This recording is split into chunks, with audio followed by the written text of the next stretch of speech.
I came back a day early from the physical therapy conference, my shoulders stiff and my back still carrying the imprint of the cheap hotel mattress and the squeak of the demo chairs that did nothing for my posture. I wanted to surprise Camille, maybe cook her favorite pasta, just sit with her on the couch and watch that dumb reality show we always laughed at. I'd even stopped by the grocery store for the good Parmesan and a bottle of that wine she liked, thinking it would make the surprise even sweeter.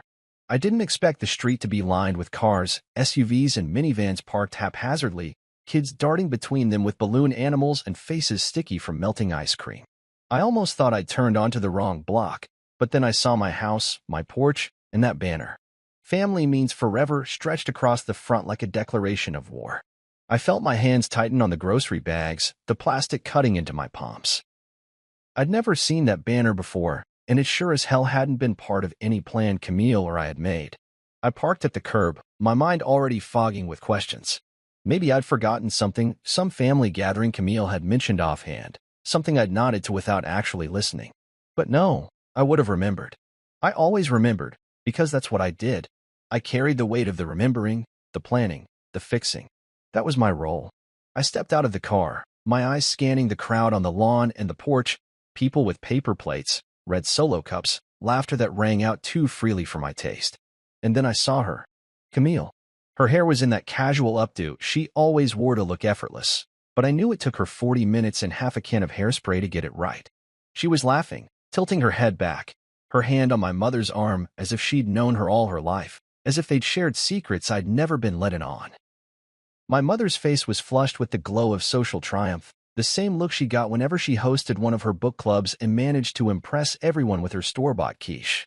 I stood there like a ghost on the sidewalk, holding the groceries like they were the last thing tying me to this life. I watched my father lift a beer to his lips, his other hand gesturing animatedly at something Camille said. He was sitting in the chair I'd built him for Father's Day 2 years ago, the one I'd sanded and stained until the blisters on my palms had healed into hard calluses. Now he sat in it like a king, nodding at something I couldn't hear over the roar of the crowd. My heart squeezed, a sharp, painful twist I hadn't felt since I was a kid, and realized that no matter how hard I tried, I was always going to be second in line to the golden ones, the ones who made the rules while I followed them. I didn't move at first. I just watched. People I barely recognized. Some cousins from out of town, aunts who'd written me off as the too serious one, neighbors who always waved but never stopped to talk, mingled like it was the event of the season. There were kids in matching shirts that read, "Family means forever," the same slogan on the banner. My stomach turned. Where was my shirt? Where was my place? I'd asked Camille if we could do something for the family, host a get-together. She'd shrugged and said everyone was too busy, that maybe next year would be better. My mother had agreed, telling me we could plan something more inclusive, that my cousin Theo was traveling and my uncle Jonas was having hip surgery. So I let it go? Because that's what I did. I let things go, for everyone else's comfort. But here they all were. 92 people, by the look of it, crammed into my yard and my house, eating the food I'd stocked, using the chairs I'd built, wearing the shirts I didn't even know existed. I took a step forward, the groceries slipping in my sweaty grip. My shoes crunched on the gravel, but no one noticed. I might as well have been invisible. Camille's laugh rose above the din, high and bright, the laugh she saved for cocktail parties and networking events, not the one I usually got after dinner or in bed. My mother leaned into her, a conspiratorial tilt of her head that made me feel like an outsider in my own life. I felt the heat rise in my chest, that slow, creeping burn that always made me clench my jaw and count backward from 10. I didn't want to cause a scene, didn't want to be that guy, the one who storms in and ruins the party. So I just stood there, the bags cutting deeper into my skin, the sweat on my back making my shirt stick in all the wrong places. I watched my father wave his arms, probably telling that same story he always told about the time he'd saved a wedding with a last-minute playlist change. I watched Camille's smile falter when she caught sight of me through the crowd, like she'd seen a ghost she wasn't sure how to talk to. For a moment, I considered turning around, driving away, finding a hotel room, and letting them have their party without me. But then I remembered this was my house, my space, my kitchen that still smelled like the garlic I'd chopped for last night's dinner. My memories, my sweat and time, my name on the lease. I walked up the path, weaving between the cars that blocked my driveway, dodging kids with sticky fingers and a teenager who almost knocked over a cooler. I climbed the steps to the porch, my eyes locked on Camille as she moved to intercept me, her hands raised like she was calming a wild animal. "Zane," she said, her voice soft, but I could hear the edge of panic in it. "We didn't expect you home so early. It's—" I didn't answer. I just stood there, taking in the scene, the banner, the shirts, the laughter that didn't include me. My mother turned, her eyes wide. "Honey, you're home. We were going to surprise you tomorrow." Her voice was too bright, too rehearsed. My father stood, his beer in hand, but he didn't come over. He just watched. I set the groceries down on the steps, the paper bags crumpling under their own weight. I stood straighter, my chest rising with the kind of anger that didn't need shouting to be heard. I looked at Camille, at my parents, at all the strangers who'd claimed my space as theirs. And for the first time, I felt like the stranger. I opened my mouth to speak, but no words came out. Just silence. The kind of silence that says everything. And in that silence, I realized I'd been waiting for an invitation to my own life. An invitation that was never coming. I turned, walked down the steps, and headed for my car. I didn't look back. Let them have their party. I'd find my own way to be family. I sat in my car for at least 20 minutes before I could even think about starting the engine. The smell of groceries on the passenger seat, Parmesan cheese, herbs, and the wine I'd planned to share with Camille seemed to mock me now. I'd wanted to make a meal for two, something special, something that said, "I missed you." But apparently they hadn't missed me at all. 92 people in my house, celebrating with my wife, my parents, everyone but me. I put the keys in the ignition and drove off slowly, the street lights painting stripes across my windshield like bars on a cell. My head was a mess of questions I didn't have the answers to. How long had they been planning this? Did Camille ever intend to include me? Did my parents? I'd never felt like I belonged at family parties anyway. Always the one to arrive with a smile and a bottle of something they'd requested. Always the one to offer a toast that sounded polite enough but never too personal. And yet, this was different. This was them inside my house, in my living room, on my porch, living a life that apparently didn't need me. I pulled into a cheap roadside motel off the highway, the kind with a sign that flickered and buzzed like a dying bug. The office was small, with an air conditioner that rattled and a woman behind the desk who didn't bother to smile. "Just you?" she asked, and I nodded, feeling the weight of that question. Just me. Always just me, apparently. She handed me a key, an actual key, not a card, and I carried my single duffel bag up the creaky stairs to a room that smelled like bleach and lost dreams. Inside, the bedspread was that suspicious floral pattern that made you wonder what stories the sheets had heard. The vending machine in the hallway didn't take cards. Of course it didn't, and my phone battery was at 17%. I plugged it into the wall, watching as the screen glowed to life and the notifications started rolling in. Missed calls, messages, some from Camille, some from my mom, a few from my father. None of them felt like they came from people who really saw me. They felt like messages sent to keep up appearances. I opened Camille's first. "Zane, I'm so sorry you felt left out. It was a last-minute thing. We didn't think you'd be back so soon. Love you. Love you." I wondered what kind of love forgets to include its own partner in the guest list. I didn't respond. I let the phone screen fade to black, the words disappearing like everything else in my life. My mother's text was next. "Honey, we just wanted you to have a nice surprise. We thought you'd be so happy." I closed my eyes and could practically hear her voice, syrupy sweet, the same tone she'd used when she'd told me at 14 that I'd understand someday why she'd always given Theo the bigger slice of cake. I lay back on the bed, staring at the ceiling. The paint was cracked in the corner, a spider web of lines that looked like the inside of my chest.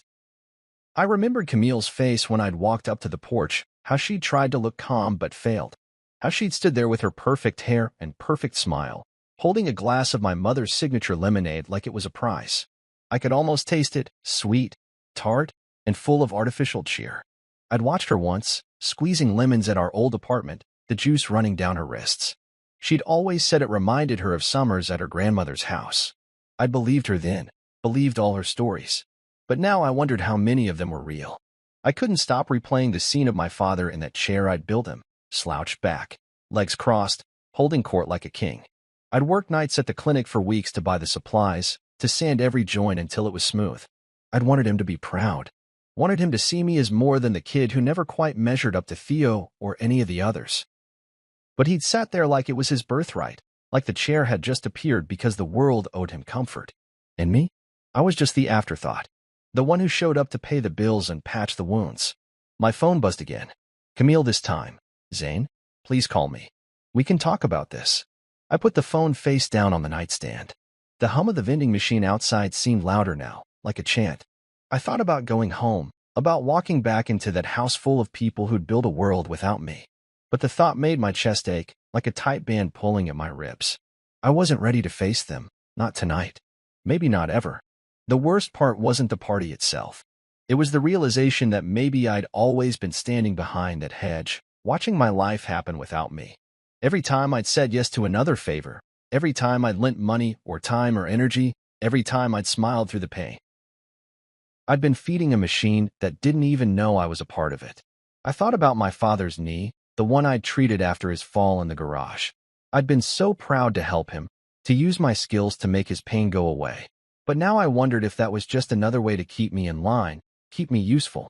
I stared at the ceiling for hours, tracing the cracks with my eyes until they blurred. The cheap sheets stuck to my skin like a second betrayal, scratchy and thin, unable to keep out the cold. I turned on the TV just to hear another voice, but it was all static and infomercials. I switched it off, the silence pressing in around me. I realized I'd never felt so alone, and I'd never felt so awake. Every moment in that motel room felt like a reckoning, like the start of something I didn't yet have words for. Maybe tomorrow I'd go home. Maybe I'd walk in and smile and pretend it was all okay, the way they expected. But not tonight. Tonight, I was going to let the ache settle, let the anger sharpen into something I could hold. I wouldn't text Camille back. I wouldn't call my mother. I wouldn't do anything but breathe and remember who I was before I let them make me forget. And as I lay there, the hum of the vending machine like a lullaby, I realized that maybe I'd never really been part of that family after all. Maybe I'd just been holding a place, like a reservation for a party I'd never been meant to attend. But tomorrow, I'd decide what to do with that place. Whether I wanted to keep it, whether I wanted to give it back, or whether I wanted to build something entirely my own. For the first time in years, I let myself believe I had a choice. That banner, "Family means forever," was still stuck in my head like a bad song as I lay on the motel bed the next morning. I'd gotten maybe 2 hours of sleep, if that. The rest of the night was a carousel of memories.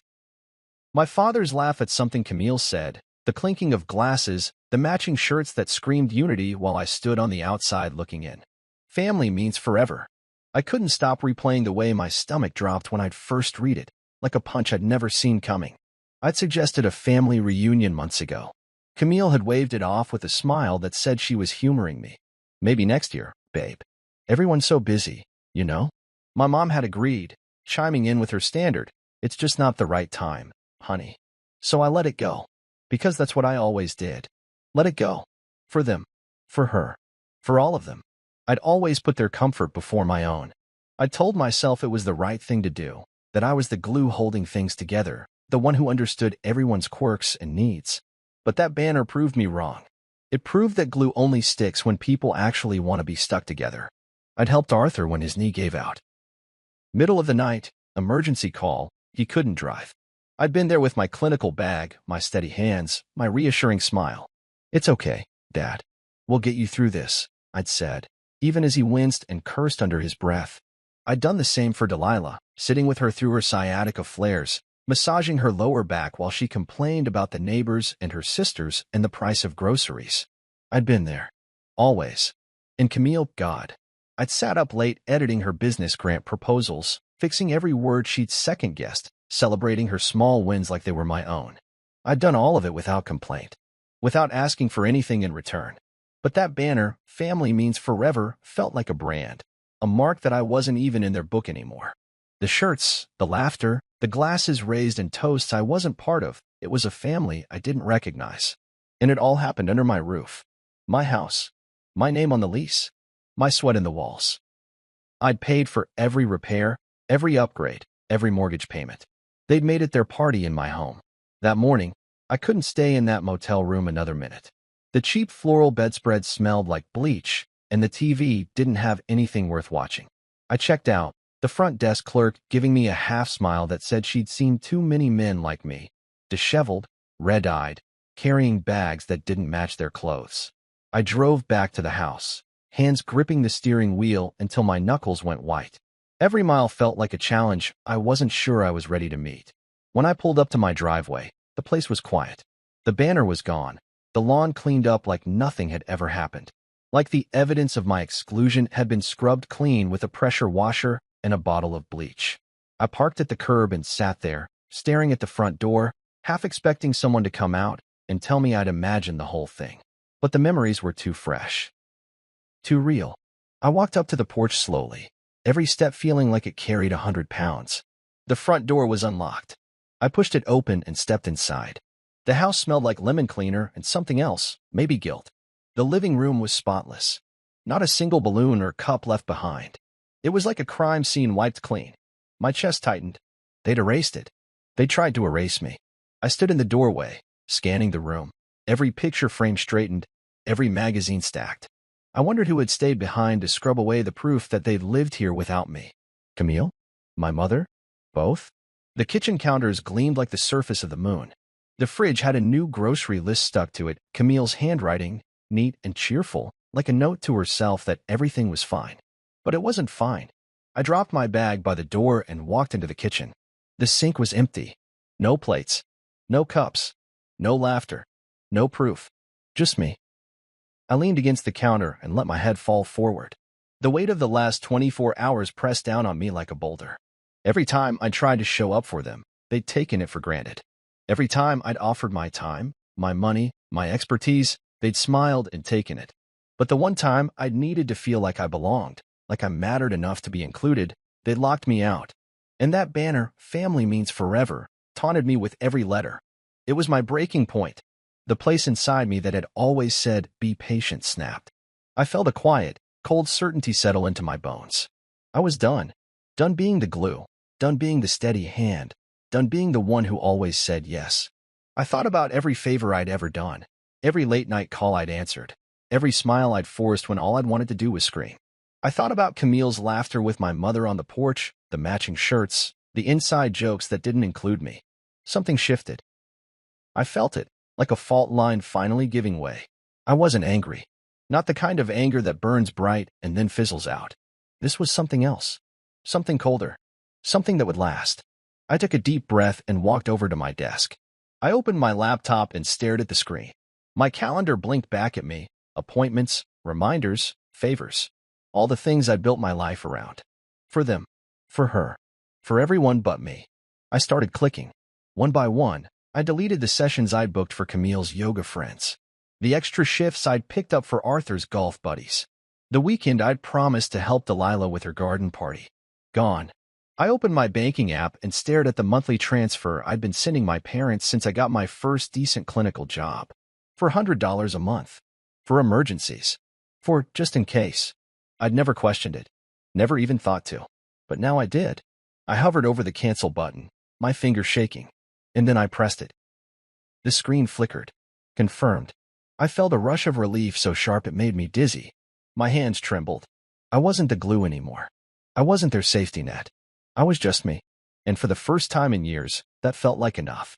I stood up and looked around my kitchen. My kitchen. My house. My life.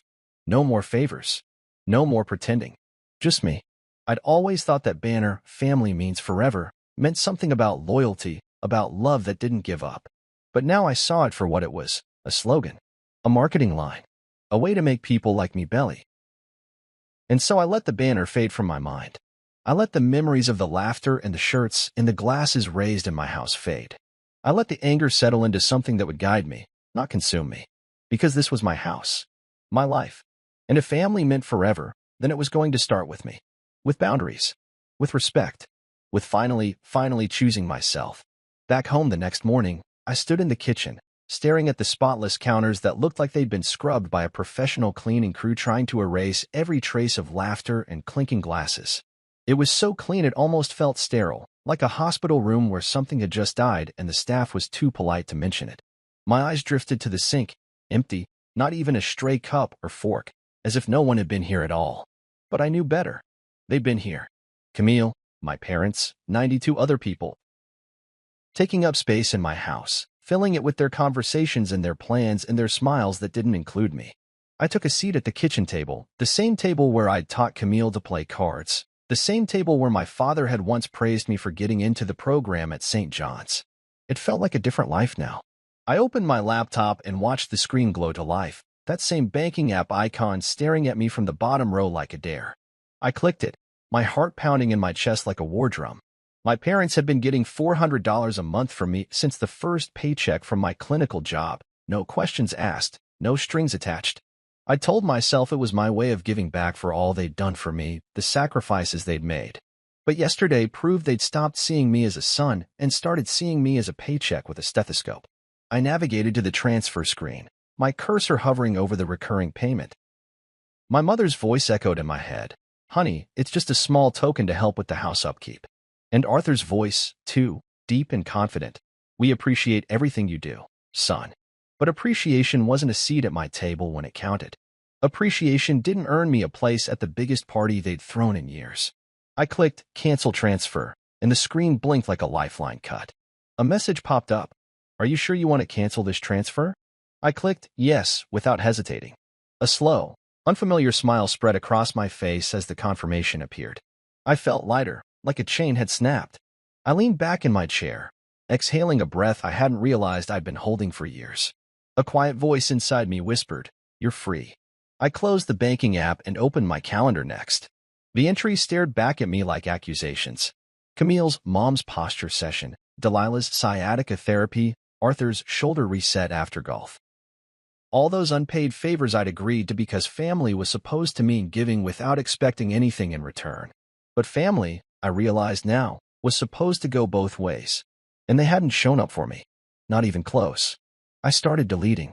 One by one, every free session, every blocked hour, every weekend I'd reserved for them. The screen became a blank canvas, a life that was suddenly mine to fill. I felt the same rush of liberation that came with canceling that monthly transfer. No more being on call for their every whim. No more late-night guilt trips. I was done. At 10 a.m., my phone buzzed with Camille's name flashing across the screen. I didn't pick up. Let it ring. Let her stew in the silence she'd given me yesterday. The text came a minute later. You canceled my mom's posture session? The tone practically dripped with disbelief, like I'd committed some cardinal sin. I stared at the screen for a long time before typing back a single word. Busy. I let that word hang in the air, the way they'd let their party hang without me. Busy. No explanation. No apology. Just the same cold courtesy they'd given me. I set the phone down, ignoring the next buzz, and the one after that. I stood up from the table, feeling the weight of years lift off my shoulders like a heavy coat finally taken off. I walked through the house, room by room, noticing all the places where my life had been given away in pieces, my time, my patience, my loyalty. The guest room that doubled as Camille's yoga studio. The den where my father had watched sports on my TV, remote in hand, barking at me to fetch him a beer. The backyard where my mother had planted flowers she'd always said were for us, but somehow I'd always ended up pulling the weeds alone. No more. I walked into the guest room, saw Camille's yoga mat rolled up against the wall, and felt nothing. No anger. No sadness. Just the realization that this room was mine again. This house was mine again. I closed the door quietly, as if sealing away an old chapter. In the living room, I found the Family Means Forever banner folded neatly on the couch. I didn't touch it. It felt like a relic from a past I was no longer a part of. Let them come and take it. Let them figure out how to carry that weight themselves. I wasn't going to be their silent foundation anymore. I wasn't going to carry their expectations and their betrayals like trophies. I turned on the stereo and let music fill the room, something I hadn't done in ages without someone else telling me what they wanted to hear. I let the sound wash over me, filling the empty corners of the house with a sense of belonging that came from me alone. I didn't owe them explanations. I didn't owe them smiles or apologies. I owed myself the chance to breathe, to rebuild, to remember who I was when I wasn't being everything for everyone else. My phone buzzed again, but I didn't check it. Camille's voice had always been so certain, so sure she was right, that I'd started to doubt my own sanity. But now, in the quiet of my own home, I realized her certainty wasn't my responsibility. I didn't need to manage her expectations or hold space for her disappointment. She could sit with it. My mother could sit with it. Arthur could sit with it. The whole damn family could sit with it. Because I was done. Done being their easy answer. Done being their free therapist, their emergency contact, their easy fix. I was done playing the part of the reliable one who showed up no matter what. They'd made their choice when they threw that party without me. I was making mine now. Delete. Cancel. Silence. Those were my new words. My new commandments. I looked around my kitchen one last time and felt a strange sense of peace. Not the forced, brittle peace I'd known for so long, but the kind that comes when you finally draw a line in the sand and dare anyone to cross it. This was my line. My house. My life. I was taking it back, one deleted calendar entry at a time. And if they couldn't handle the silence I left behind, that was their problem, not mine. The call came in just as I was settling into my new routine. Coffee brewed just the way I liked it. No interruptions, no fake laughter echoing through the house. Camille's name flashed across my phone screen like a curse I couldn't dodge. I let it ring, my heart beating a steady drumbeat that didn't match the chaos she'd introduced into my life. It was like she could sense the shift in me, the distance I'd placed between us, and now she wanted to claw her way back in. I stared at the phone as it stopped ringing, the silence that followed a relief I hadn't expected. Then came the voicemail. Zane, you're being dramatic. It was just a get-together. We didn't think you'd care. Her voice was tight, too bright, like she was reading lines from a script she'd rehearsed in front of a mirror. I could picture her in her Pilates gear, phone pressed to her ear between sets, a towel slung around her neck like a prop. I could almost hear the clink of glasses in the background, her friends chatting about how he's so emotional, always overreacting. I clenched my jaw, fighting the urge to call her back and let the rage pour out. But I didn't. I let the message fade, her voice dissolving into nothing. A second later, my phone buzzed again. This time it was my father. Hope you didn't cancel the transfer by mistake. The audacity of the text hit me like a slap. No apology. No concern for why I'd stopped the money. Just that, hope you didn't mess up. As if my monthly contribution was a given, something they were entitled to, like a tax refund. I didn't respond. Let him wonder. Let him sit with the silence that had become my armor. An hour later, Uncle Jonas's name lit up my screen. Jonas. The one relative who never sugarcoated anything, who'd always said things that made people squirm. He was the uncle who never liked anyone enough to lie for them. The message was short. Hey kid, you good? Camille invited me to some family group chat. You weren't on it. Just figured I'd check. The knot in my stomach tightened. A family group chat. 92 people and not one of them thought to include me. Jonas didn't know how to lie, and I loved him for that. I typed back, thanks, and left it at that. Let him connect the dots. I could feel the guilt storm brewing. Camille's messages kept coming, each one a carefully crafted attempt to make me doubt myself. You know we love you, right? This was just an oversight. We thought you'd be at your conference. Another one. I didn't think you'd mind. You hate crowds. She was good at this game, twisting the truth until it fit her version of events, making me feel like I was the one with the problem. Gaslighting 101. I'd fallen for it before, nodding along while she spun her stories, convincing myself I was the one overreacting. But not this time. This time I let her words hang in the air, unanswered. My father texted again, his tone shifting from polite to pushy. I hope you know what you're doing. Family means compromise. I almost laughed. Compromise. That's what he called it when I gave, and they took. When I worked extra hours to pay for their emergencies. When I rearranged my schedule to drive them to doctor's appointments. When I said yes so many times I'd forgotten how to say no. Compromise. I stared at the text, my thumb hovering over the reply button. But I didn't reply. Let him sit with that too. I opened the group chat invite Jonas had forwarded me. 92 names. Some I barely recognized. Cousins from out of state. Old friends of my parents. Camille's Pilates instructor. Even her nail technician. All of them gathered under the banner of family, my family. And me? Not even a footnote. I scrolled through the photos, Camille front and center, her smile big and bright. My parents, arms around each other like they'd won something. Theo with his golden boy grin. The captions were a blur of in-jokes and hashtags. I closed the chat and set the phone down, the screen blank and cold. Let them have their curated reality. I was done playing along. A sudden quiet settled over the house, the kind of silence that felt earned, like a clean slate waiting to be written on. For the first time in years, I realized I didn't owe them explanations. I didn't owe them my patience, my money, my time. I didn't owe them my presence at their parties or my applause at their victories. They'd show me what family meant to them, and it wasn't me. It was the ones who made them feel good, the ones who didn't ask questions, the ones who wore the matching shirts and smiled for the camera. My phone buzzed again. Camille, one last attempt. I hope you're not mad. We were going to surprise you. Everyone loves you. Please don't make this a big deal.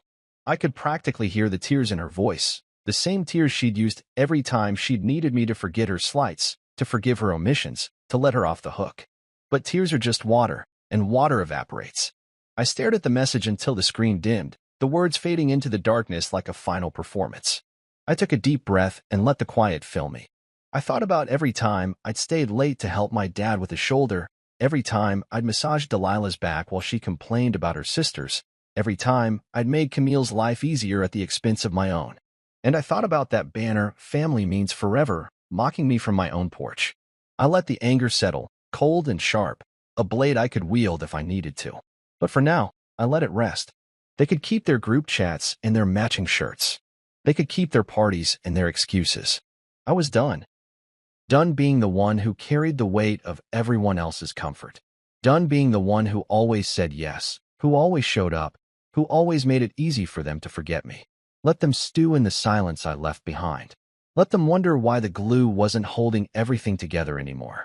Let them wonder if maybe, just maybe, they'd broken something that couldn't be fixed. And me? I poured myself a coffee and stood by the window, watching the sun rise over a street that suddenly felt like mine again. I didn't know what tomorrow would bring, but I knew one thing for certain. They'd thrown the party without me, and I'd learned who I was in the aftermath. I was done being the background. I was done being the fallback. I was done being the gaslit son, the uninvited husband, the one who always put them first. Let the guilt storm rage. I wasn't afraid of a little thunder. It was Theo who finally broke the silence. A call that came in while I was finishing a cup of coffee, the bitterness of it matching the mood I'd carried since that party. Theo had always been the golden son, the one who got the bigger slice of cake at birthdays, the one whose mistakes were treated as learning opportunities instead of moral failures. I'd spent my whole life in his shadow, trying to measure up to the effortless charm and the easy confidence he wore like a tailored suit. Now, his name on my phone screen felt like a dare. I let it ring until the voicemail picked up, then listened to the message he left, his voice lined with that practiced guilt I knew too well. Hey, Zane. Look, man, it was supposed to be funny, like a surprise. Camille thought maybe you'd show up and we'd all cheer or something. His words stumbled over each other, like a kid caught with his hand in the cookie jar. I could hear the strain in his voice, the way he tried to twist the blame into something harmless. My thumb hovered over the call button, but I didn't press it. Let him sweat. Let him wonder if his charm could fix this, too. I played the message again, noting every hesitation, every awkward pause that sounded like a guilty man's confession. Camille thought maybe you'd show up. Like I was supposed to be the entertainment. Like I was supposed to laugh it off while they all toasted each other in shirts that didn't include my name. The bitterness in my chest hardened, a shell around a heart that had been too soft for too long. I scrolled through old photos on my phone. Theo at the lake house, Theo at Mom's birthday, Theo with Camille at that 4th of July barbecue. Always the star, always front and center. And me? Always the one behind the camera or off to the side, the steady hand, the quiet fixer. Not anymore. The phone rang again, Theo, of course. This time, I answered, curiosity getting the better of me. Yeah, I said, keeping my voice flat, giving him nothing. The silence on the other end stretched for a second too long before he spoke. Zane. Man, we all feel terrible. Seriously. It was supposed to be a surprise, like a spontaneous thing. Camille was sure you'd be back for it. She said you'd be okay with it. He paused, like he expected me to jump in and save him from the silence. I didn't. He cleared his throat. Is this about the invite? Is that why you're so mad? I stared out the window, watching the neighbor's dog chase its tail in the yard. What invite? I asked, my voice a cold blade. He stammered on the other end, the guilt sweat probably rolling down his neck as he realized he'd just confessed to something he couldn't take back. He fumbled. It was, like, last minute. We thought maybe you'd see the banner and just come join us. You know, family means. Don't. I cut him off, my voice sharp enough to make him flinch even through the phone. Don't say that. The phrase, family means forever, tasted like acid on my tongue now. I'd given them everything, and they'd given me a party I wasn't even invited to.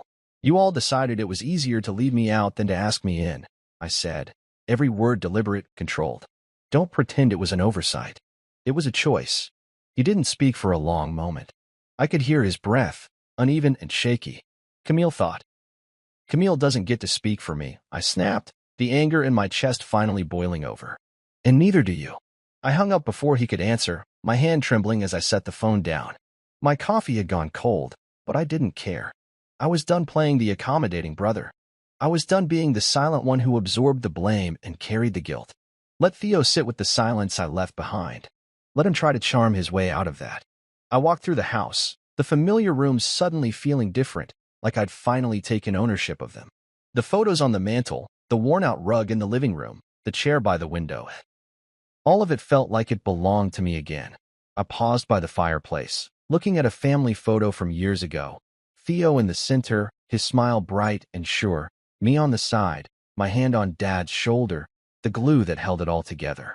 I stared at that younger version of myself, the one who still believed that if he worked hard enough, they'd see him. That kid was gone now, replaced by a man who'd learned that some families only love you when you're useful. My phone buzzed again, but I ignored it. Let them stew in their guilt. Let them wonder why the glue wasn't sticking anymore. Theo's voice echoed in my head. It was supposed to be funny. Funny how? Funny that I'd come home to strangers in my house. Funny that they'd all worn matching shirts and toasted each other while I stood outside like a beggar at the window. Funny that they'd left me off the invite list, like I was the problem that needed to be managed. I grabbed a pen and paper, old habits dying hard. I wrote down the words. It was supposed to be funny. I underlined it twice, the ink digging into the page. Let that be the eulogy for the brother I used to have. Let that be the marker for the family that had left me outside. I folded the paper and tucked it into the drawer where I kept the warranties for appliances that never seemed to work quite right. Fitting, I thought. Nothing about this family worked the way it was supposed to. The sun dipped lower outside, the light casting long shadows across the kitchen floor. I poured myself a fresh cup of coffee, the warmth steady in my hands. The house felt quieter than it had in years, and for the first time, the quiet didn't scare me. It felt like space. Space to breathe. Space to decide who I wanted to be without their expectations suffocating me. Theo didn't call back. Maybe he knew there was nothing left to say. Maybe he'd finally realized that some bridges can't be rebuilt with a laugh and an apology. And Camille. Her silence was even louder. Let them sit with that. Let them wonder if maybe the problem wasn't me. Let them wonder if maybe the golden one had finally found his own shine without them.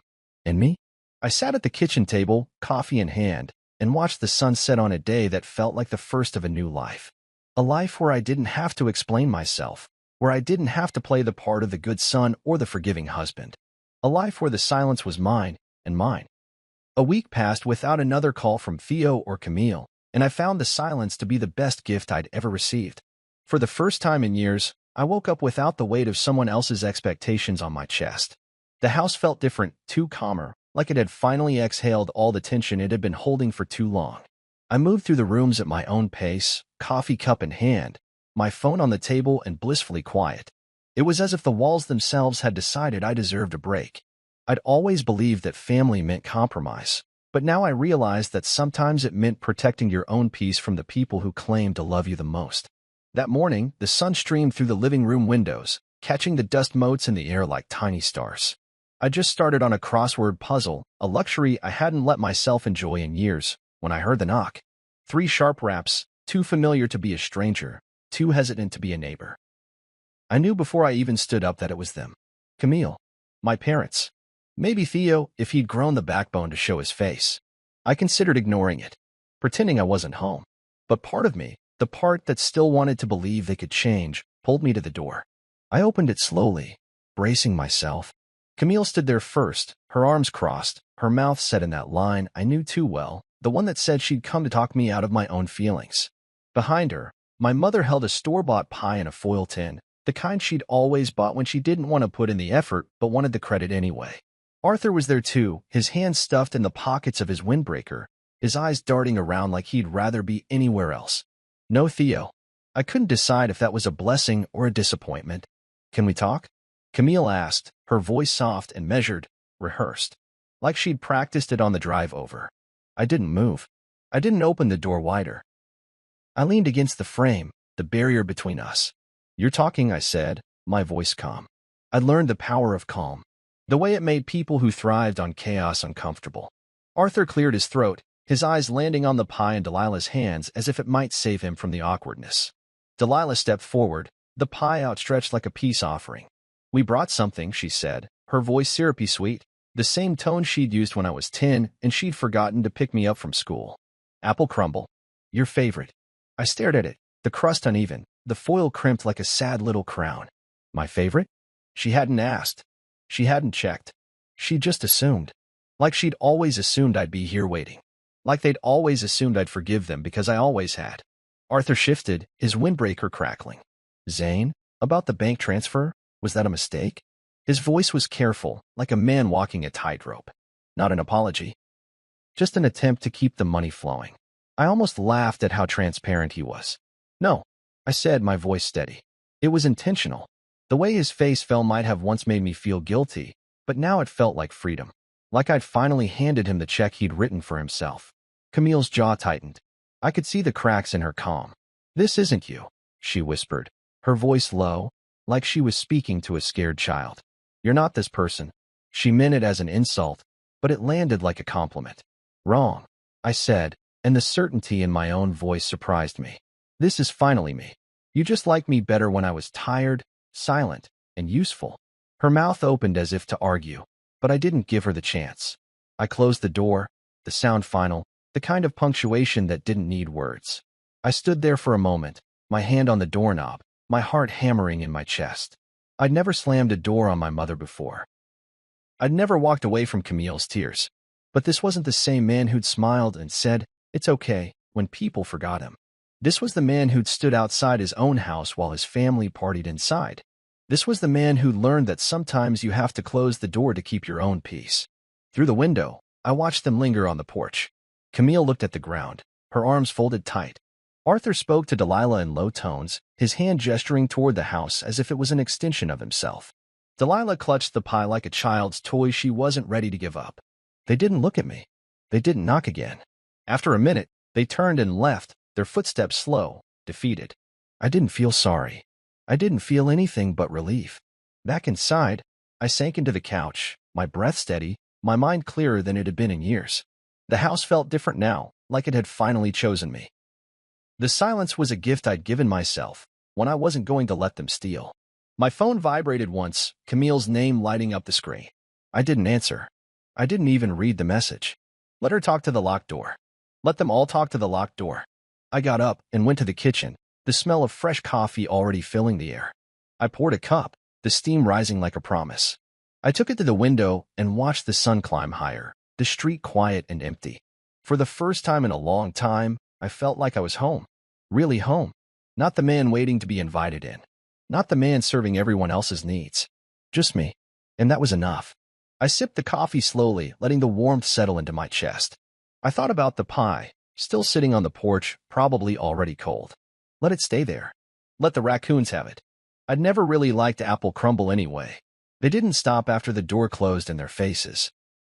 The calls started before the sun rose the next day, each one ringing like a challenge, a test of my resolve.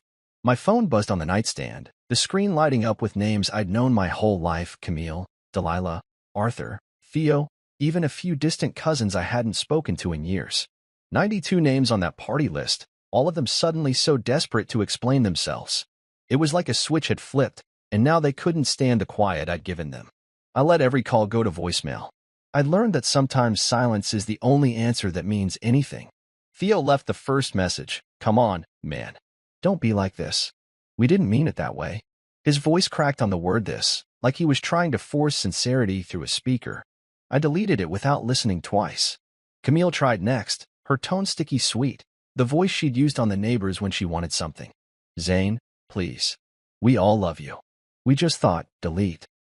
Arthur's message was pure logic, the tone of a man who'd always expected to be obeyed. "We didn't mean for you to feel excluded. That's not how family works. Let's talk about it, okay?" Delete. Delilah tried guilt. "Honey, he's family. We need to get through this together." Delete. It went on like that, the screen lighting up every few minutes with another name, Another plea, another excuse. Each one felt like a test, a chance for me to slip back into the role they'd always assigned me. The peacekeeper, the fixer, the one who smoothed things over so everyone else could keep smiling. But I wasn't that person anymore. Every time the phone vibrated, I felt the knot in my chest loosen, the weight lifting as I refused to pick up. Their voices were a chorus I didn't want to conduct anymore. By noon, the texts started rolling in. Theo again, this time more desperate. Please just answer. I can't hold my son anymore without thinking about what you'd say. Like my silence had become his punishment. Camille's texts were frantic, each one shorter than the last, like she was breaking down in real time. Zane, I love you. Please. Then, Zane, answer me. Then just, Zane. I read them all, one by one, letting the words sink in, letting them feel as empty as they sounded. No apologies, no real understanding, just attempts to make themselves feel better. One of Camille's friends even reached out, a woman named Trish I'd given a free session to once for a wrist injury. She texted, "Hey, I know you're upset, but my husband's wrist is acting up again. Can you squeeze him in?" I stared at that message for a full minute before typing back. My rates are $140 an hour now. Cash up front. She left me on read. Good. Let her find someone else to patch up her problems. I wasn't the family free clinic anymore. Arthur's logic messages turned to warnings. You know what you're doing, right? You're cutting yourself off.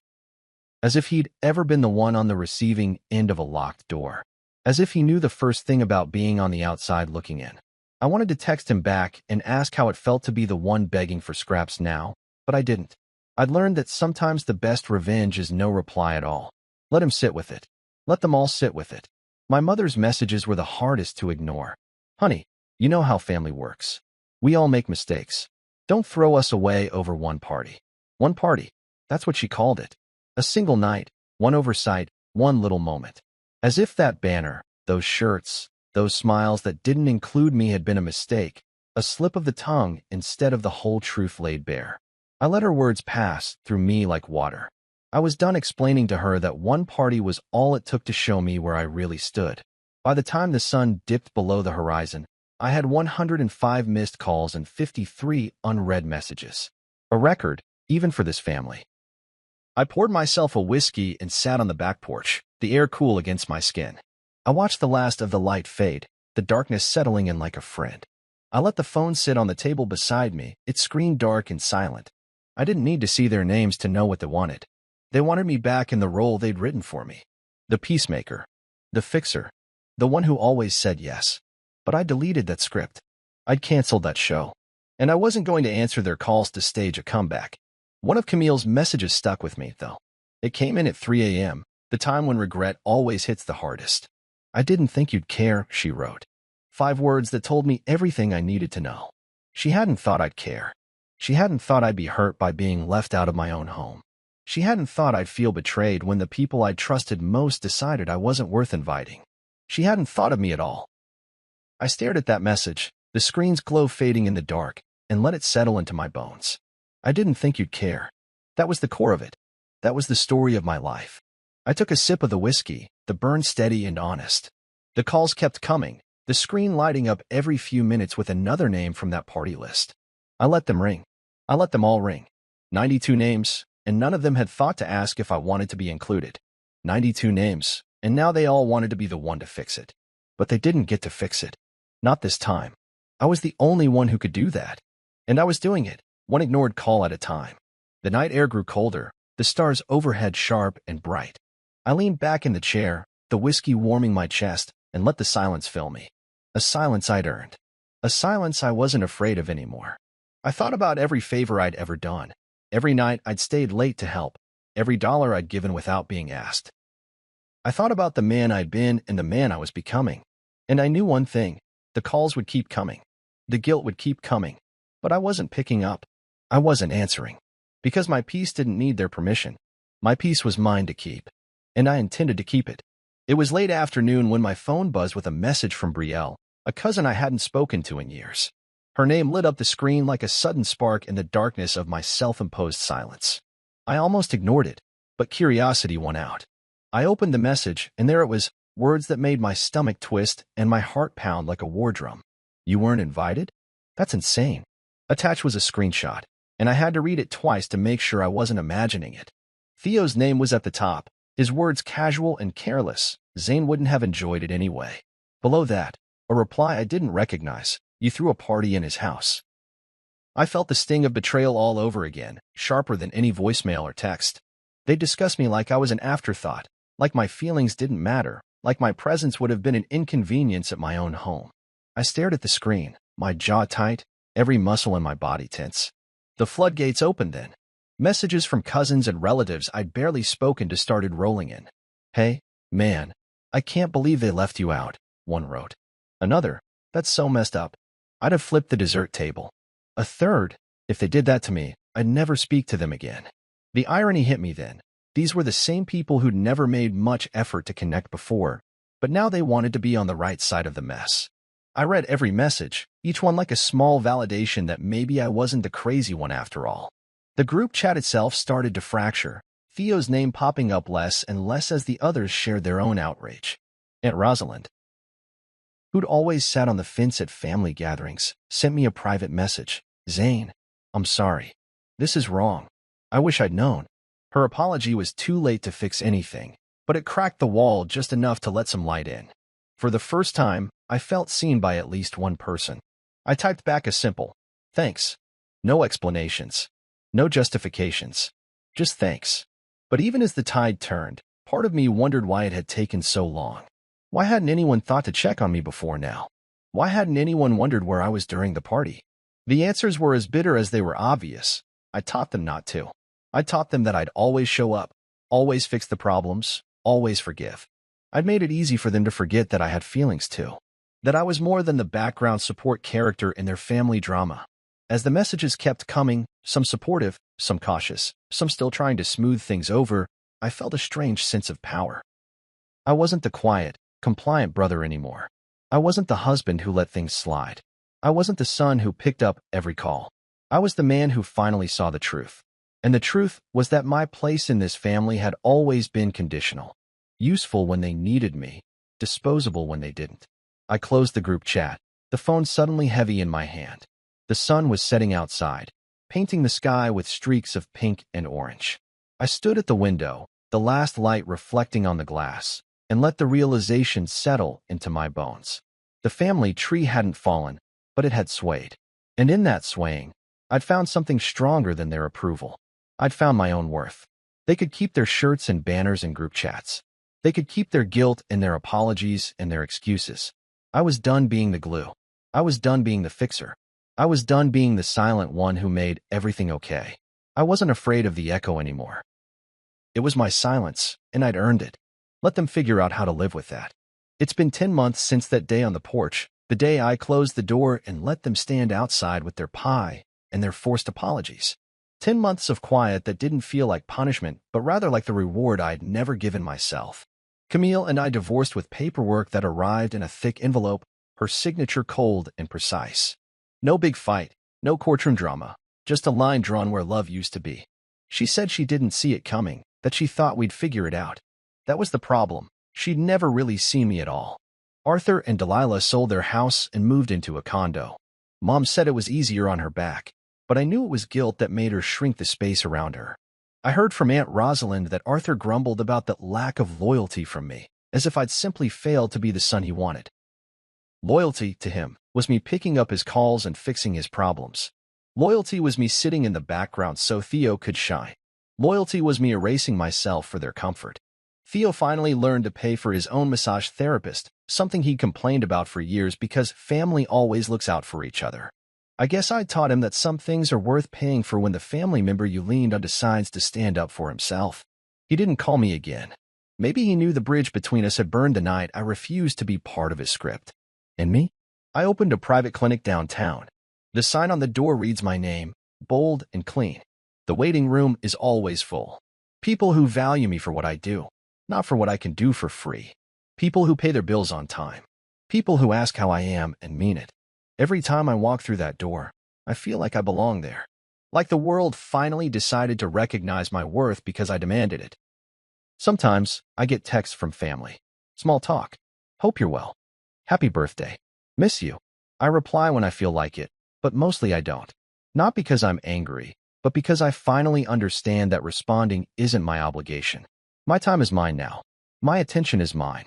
My forgiveness is mine to give or not. They taught me that by showing me where I stood, and I believed them. The house is quiet these days, but it feels like home. My home. Every picture on the wall was chosen by me. Every book on the shelf was placed by my own hand. Every sound, every tick of the clock, every hum of the heater belongs to a life I built for myself. And when I walk into the kitchen, there's no banner, no matching shirts, no laughter that feels like it's happening without me. Just the coffee pot, the smell of fresh grounds, and the sun streaming through the window like an old friend. My peace lives here. It's not perfect, but it's real, and that's enough.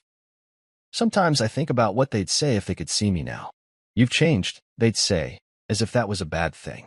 As if staying the same would have been better. But I know now that change is survival. Change is freedom. Change is drawing the line that says, I'm done being your background. I'm done being your Band-Aid. I'm done being your forever when you can't even invite me to the table. When the phone rings now, it's usually a patient or a friend. People who see me. People who want to be part of my life, not just the parts that benefit them. And when the phone doesn't ring, the silence feels like an embrace rather than a punishment. It's the echo of my own voice, finally saying, I matter. I belong. I choose me. They taught me that family means forever, but what they forgot is that respect and presence are the real glue. Without them, the banners mean nothing. And I don't need a banner anymore. I don't need their calls or their guilt or their pie. I need me. And that's exactly who I've got.